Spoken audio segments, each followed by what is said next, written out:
Alright, hi everyone. Welcome back to another lecture for the SS syllabus. Uh, this is Unit 3. Okay, we're going to talk about deciding what is good for society.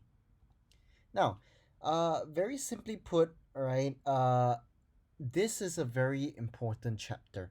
And this chapter is the one that probably may be one of the more common questions that are set for SRQs related to citizenship and governance, right? And this is really important because it actually takes us through why, okay, governing and decision making for a country, okay, even a small country like Singapore, is immensely difficult, okay, especially when you have to consider the opinions and needs and wants of millions of people.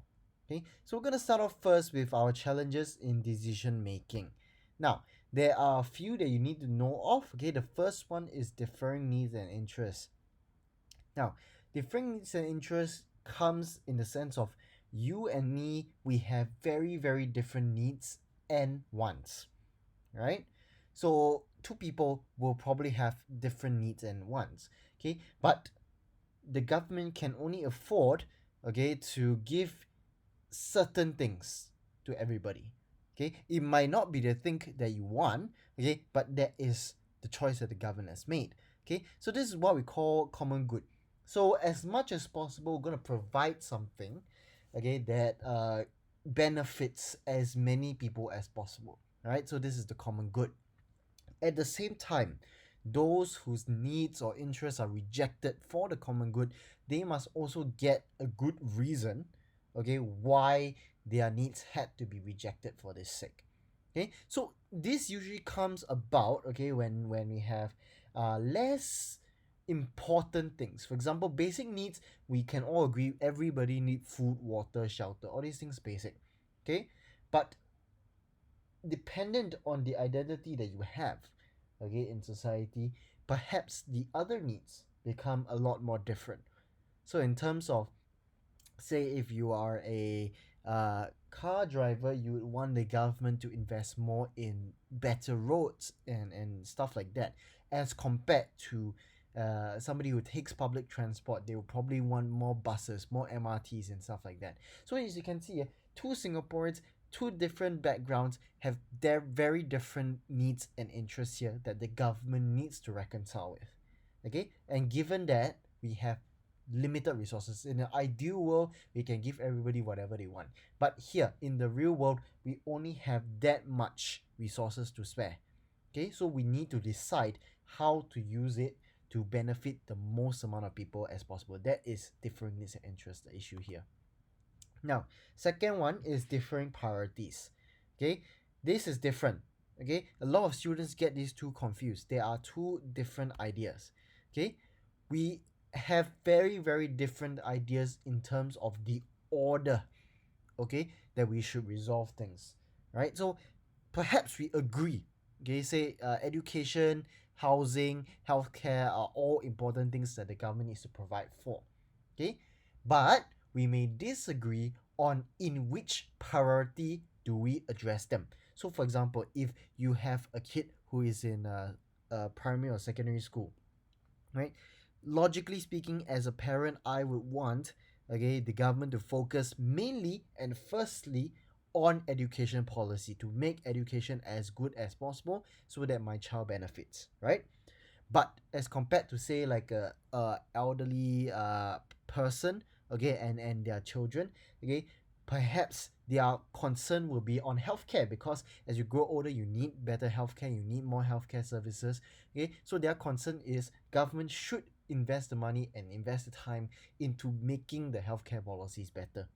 Okay, so do any of these two people disagree that education or healthcare is necessary? No, I think everybody will agree on that.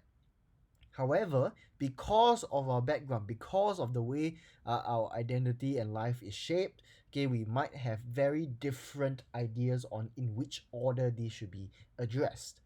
Okay, so sometimes this is problematic because uh, when we squabble about this kind of thing, okay, we may not be able to reach a consensus, okay, and without a consensus in many nations, okay, that would be make it very difficult for anything to get done at all, right? And that is a very big problem that we are trying to avoid in Singapore. Okay, the third one is the unequal sharing of costs. So every decision comes at a cost. Nothing is 100% positive, nothing is 100% negative. Okay, there's always benefits and costs. Now, as take something like as simple as MRT, right? You might think, okay, MRT makes everything connected, okay, it will benefit tens of thousands of people, okay, but what are the costs? The cost is that during the entire period of construction, right, the noise, the route detours and stuff like that, right, affect people as well. Okay, and for MRTs in this case, it might take many years for the line to even be built finished. Okay, so the question here is who should bear the costs of the decisions made. So indeed, it can benefit hundreds of thousands of people, but during this construction period, who must suffer the noise and the inconveniences? Okay, and so a problem arises when the people want the improvement, but they don't want any of the costs, right? And so they might start to reject improvements. They might start to reject projects because of this. And this is what we call the NIMBY mindset, okay, or NIMBY syndrome, not in my backyard, right? And this definitely makes operating and pursuing the common good a lot more difficult when you have resistance from the people who feel like their inconveniences is more than everybody else, and yet everybody else can benefit from it. Okay, so we're going to look at certain strategies, okay, perhaps that have been undertaken or we are trying to undertake, okay, to manage, okay, these kind of challenges. And the first one is what we call a trade-off. Okay, so generically speaking, a trade-off is when we have to choose between two things, or we have to choose a balance between two things, okay, in a case where we cannot have both things. So it's either this or that, or a little bit of this plus a little bit of that. Okay, we cannot have both things at the same time. And this is because, very simply put, we don't have enough resources for both things, right? So we need to prioritize the needs of the majority. Same thing, I'm going to use the MRT as an example. So Thomson East Coast Line is now open, right? And what was the cost of it? Okay, the cost of it is that all the land, right, that the Thomson East Coast Line was built on, okay, could no longer be used for commercial residential buildings. And again, Singapore needs housing, right? So what was the decision made? The decision made was to continue with the MRT. Okay, and that was a trade-off because it was concluded that building this MRT would benefit hundreds of thousands of people a day, right? And that seemed to be more beneficial for the common good than the original plans for building houses and commercial buildings. And yeah, so Bukit Brown is a very common example of this. Bukit Brown being a cemetery in the past, recently or not so recently anymore, okay, it was demolished, okay, to make way for expressways, okay, that was needed to relieve congestion. And yeah, so this was actually reported all over the world. Okay, should we sacrifice heritage sites for the sake of development? Okay, so this was an example of something was written in the UK newspaper on the Guardian. All right, Landstar Singapore exhumes its cemeteries to build roads and malls. Right, so again, trade-offs are by no means an easy thing to do. Okay, it takes a lot of thinking of the different perspective, the different costs, the different benefits, and finally coming up with a difficult decision that we feel will manage will benefit as many people as possible. Okay, and I said this before. Okay, there is no way that the government or in fact anybody can satisfy everyone. There is simply no way. We are too diverse, okay, for that to happen. So we have to make do with the fact that we can do our best to help as many people as possible. Yeah, and so the same occurs across island line, and you might have read this in your textbooks, okay, about how the nature reserves and how we had to curve, okay, the MRT line around the nature reserve to protect the biodiversity there. All of these are trade-offs that are happening every single day, okay, and so yeah, it is really an important strategy for any government, or in fact anybody in a decision making capacity. Okay, and of course one of the easier ways, okay, that we maintain how we get the common good, okay, in governing is actually through what we call principles shaping governance. So if we have a set of principles, okay, that we can cross refer, we can follow as you go about your decision making, right, that will make your decisions, okay, uh, follow a certain methodology, okay, that perhaps will lead and make your decisions all more uniform. All right. Okay, so we're gonna look at four. Okay, the first one being having good leadership. Now, this is particularly important for Singapore, okay, because the authority, okay, given to the government and all its organizations and people are by the citizenry. Okay, so if government leaders are not honest, they're not capable, they don't have integrity, okay, then this country is going to be very very very messed up, right? So it takes honest people, it takes capable people to do what is right, not what is popular. And you might have heard this phrase repeated many many times. And indeed, sometimes leaders, okay, good leaders with foresight, okay, with the information provided to them, might have to do things that are not popular, but are necessary, especially for the long term. It might cost them politically, okay, but it is almost necessary if we really want to benefit the country. Okay, and this also comes at the condition that our leaders do not try to benefit themselves, right? And that's what we call incorruptibility, right? So indeed, in Singapore, ministers, MPs, and in fact all government employees are expected to have the right values. And indeed, we just saw this very recently. If they are found to be lacking in integrity, right, even as high as the ministerial position, they can be removed. They can be charged. They can be thrown in jail. Okay, if they are found to be lacking integrity. Okay, politicians are not above the law, right? And that has contributed to Singapore having one of the best, okay, corruption perceptions in the entire world, being one of the least corrupt countries in the world. In fact, the least corrupt country in the entirety of Asia, right? And perhaps some people might argue that this is indeed because of the amount of money that we are paying to these ministers and MPs, right? That basically don't even, there's no need for them, okay, to even attempt to take bribes and stuff like that because of how much you're being paid, right? So as you can see, the very typical example that people say is the prime minister.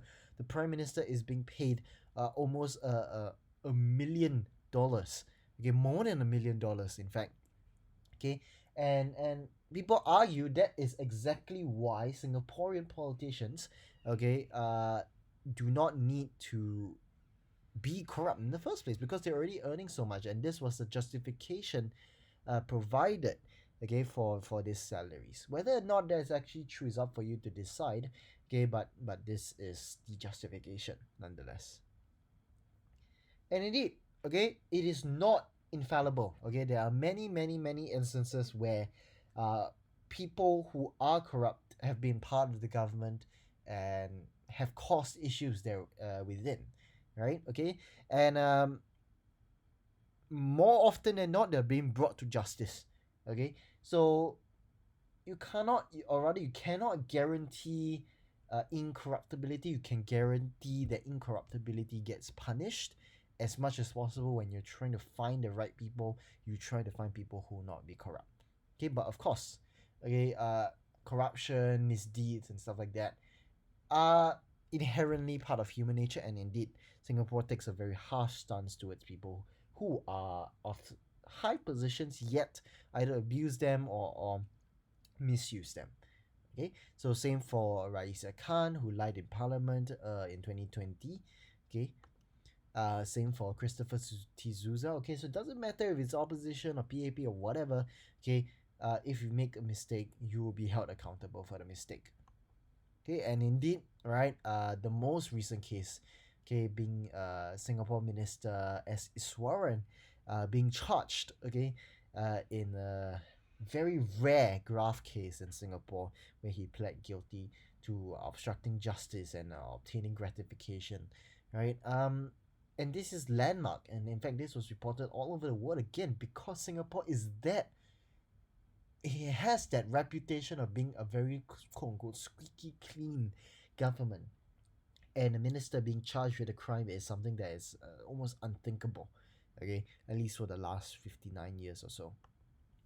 Okay, same thing. Misdeeds, even in a personal context, is also something that we will hold accountable for. So not just literal acts of corruption, okay, but also the character of the person in power. Yep. Okay. The second principle you need to know of is anticipating change and staying relevant. Okay, what does this mean? This is what I said by long term, short term, right? So, although policies may benefit people in the short term, the government must look at the long term. So, we cannot sacrifice our long term prospects for a short term problem, right? So, it needs to be forward thinking, it needs to respond to issues, but it also needs to ensure that this country can survive for a long, long time. Okay, so for example, the casinos that we now know in Marina Bay Sands and in RWS, they are all part of a very old debate. Okay, I don't know how many of you were alive when this debate happened. Okay, yeah, these debates are over whether or not we should even legalize and even set up a state sanctioned casino in the first place. Okay, the government calls it integrated resorts lah because it's mixed with all other things. But at that point in time when these were thinking of what to build, okay, this was very very hotly debated because people felt that gambling and opening these casinos would liberalize our attitude towards gambling, and as a traditionally conservative Asian country, we do generally do not tolerate gambling. Okay, and so there was a lot of problems with that. Okay, so what did the government do? The government justified IRs as a long-term prospect, and indeed, okay, we did manage to reap the long-term prospects somewhat. So because of the IRs, okay, there have been tens of thousands of jobs being created, and we have earned millions and millions of dollars a quarter, okay, from these casinos. Okay, and indeed, I didn't know, I don't know if you managed to catch it on the last slide. Okay, the National Council for Problem Gambling, the Gambling Regulatory Authority, and stuff like that were set up to ensure that Singaporeans do not fall victim, okay, to this gambling addiction, right? So again, that is an example of trade-off. We are trying to balance, okay, as much as possible. We need the money, okay, we need the money from the casino, but at the same time, we need to protect our people from addiction. Okay, so what do? We try to meet it out with all these measures to make sure that people don't fall to victim to addiction and ruin their lives and their families' lives. Okay, so all these things, sorry, are part of the long-term strategy. Okay, for the country. And yeah, so 2005, wow, okay, very very long time ago did this happen. And in fact, people were so agitated with the idea of it that they went out to protest. And in fact, protests are very rare, I think, as you know, in Singapore. So yeah, that shows you how much of a controversy this was. Okay, same applies for our national taps. Okay, the forward-thinking government of the past knew that, okay, we don't have enough water lah.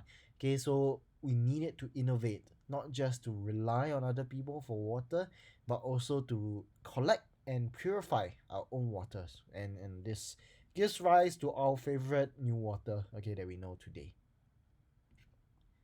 right? So the plan is for the next within the next 35 years or so.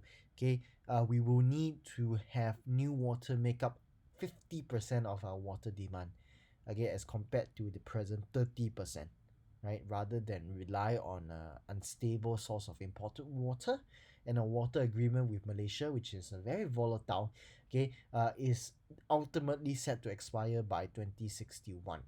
Okay, so we definitely need to rely on ourselves on this regard. Okay, the third one is what we call a stake for everyone, opportunities for all. Now, very awkwardly long phrase. Okay, but as the name suggests, okay, it's about giving everybody a stake in the process of decision making. Okay, so when citizens have a stay, they will develop a greater sense of belonging. So when you feel like what you want to say, what your thoughts are actually being heard, okay, you're more likely to have a sense of belonging to this nation. Okay, and this have been seen many times across the decade. So previous government, we're talking about our Singapore conversation in 2015, where people actually were invited to speak with grassroots organizations, the government, and all sorts of different organizations about what they wanted to see improve in Singapore. And the new government under Prime Minister Lawrence Wong, okay, launched the Forward Singapore initiative before he became Prime Minister, to essentially give Singaporeans, young and old, okay, a say in what they wanted Singapore to be like in the future, and that is what his government will work towards. Uh, that's their promise, lah, at least. Okay, or it is even as simple as giving people uh, an opportunity, okay, to own their own housing in Singapore. Okay, so when you own your own house, right, it feels like you have a stake. You are part of this nation because you have set your family here. You have this land. It is yours, right? So indeed, all of these things, okay, play a very implicit part. We may not actually realize it, okay, but they do play a very major part in making our citizens actually feel like they control the country. Okay, they are part of this country, or rather, they are the country.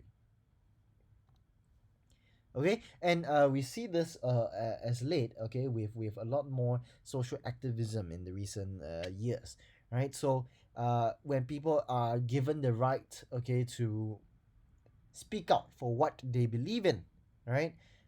They would actually have a greater sense of say and belonging, provided that the government and whoever's in charge attempts to reconcile with their perspective. So you see this with death penalty.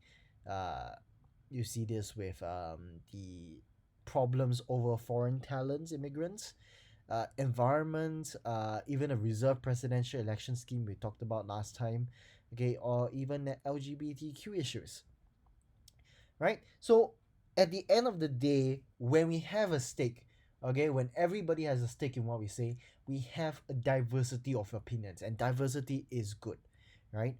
But at the end of the day, the people who are making the decisions, they must do what is right and not what is popular. What is popular may not be right. And there is an entire new, or rather not new, but an entirely up and coming branch of governance called populism. Okay, where you listen, okay, to you listen to exactly to and carry out exactly what is popular in the electorate. Okay, and that's something that in Singapore, at least the current government does not really wish to employ. Okay, so again, I reiterate this. Okay, you might come across things like this, be it now in your exams or in the future. Okay, do what is right, not what is popular. Okay, and the principles help decision makers stay on that course. Speaking of the last and final, okay, principle is practicing meritocracy. Now, meritocracy is the general idea that however much effort and success you achieve, that is the amount of reward you're going to get. Okay, so generally speaking, if you have ever received award from your school, be it for EduSave lah, for your academic achievements, or even for your NSG or SYF, okay, these awards are designed in a way that rewards you for achieving success. right? So you achieve success, you put in the effort, you work very hard, you get that success, you are rewarded for it. And that is what drives people to actually work for that success. Okay? But in recent years, we have started to realize that meritocracy may actually not be as fair as it sounds. Okay? People are starting to criticize meritocracy as fundamentally unfair lah, because we like to assume that everybody, right, starts at the same point to achieve the same success, but in reality there are definitely people who are more privileged, okay, that have a better head start in this race for success. And so is it really fair if we reward then those people? It's like starting a 100-meter race with the first competitor at the 50-meter mark and you at the 0-meter mark. Okay, that is the feelings for a lot of people in Singapore nowadays. Okay, and same thing. The temporary response to this is what we call compassionate meritocracy, okay, which is essentially encouraging the privileged to help the less privileged so that everybody can succeed together. Whether or not it's effective is up to you, okay, but this is the idea, okay? Yeah, so all of these you should have known by now lah, after being in the education system for this long. Okay, and yes, this is a very famous cartoon, alright, that criticizes meritocracy. It criticizes that everybody in a fair system being judged the exact same way is fundamentally unfair. Okay, you cannot possibly ask a monkey and a fish, alright, and you cannot possibly ask a monkey and a fish to climb a tree and judge them solely based on that. Okay, clearly the monkey will win because his natural habitat is part of the trees, whereas a fish cannot even survive out of water. Okay, so this is the same criticism, okay, that people make about meritocracy. Okay, it is trying to be fair, but actually it is fundamentally unfair, right? And that is a problem because Singapore bases itself off this meritocratic system, and if it disappears, then a lot of problems might arise from it. Okay, so there is a movement, okay, within the government and beyond, okay, now to not associate meritocracy with quote unquote success. In your case it will be probably academic results. Okay, the idea is that meritocracy must be relevant enough for people to try to work to their best, okay, to the best of their ability and not a general arbitrary standard, right?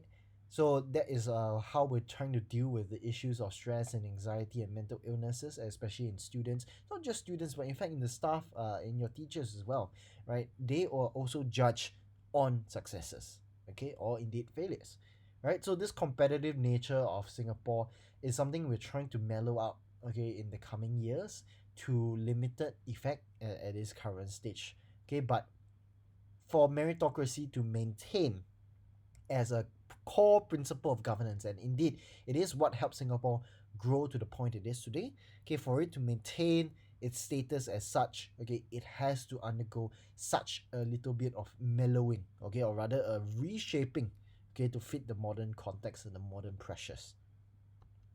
Okay, and yeah, so with these four principles of governance guiding decision makers, the hope is that the principles will give them a path, okay, or rather a guide to keep going the way that they're going without, despite all the challenges of the trade-offs or all the differing needs and interests and whatnot. That is the hope for these principles.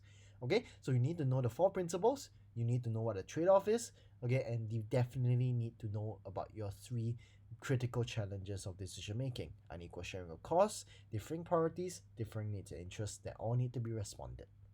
All right, so we've come to the end for this lecture. All right, next time, okay, we're going to go through the last unit of citizenship. Okay, and yeah, so I wish you all the very best for your revision ahead. All right, study hard. All right, and I'm sure you all can do it lah. Okay, do your very best and be proud. Okay, and be a proud result of this meritocratic system. Okay, I'll see you guys next time. Thank you very much. Bye bye.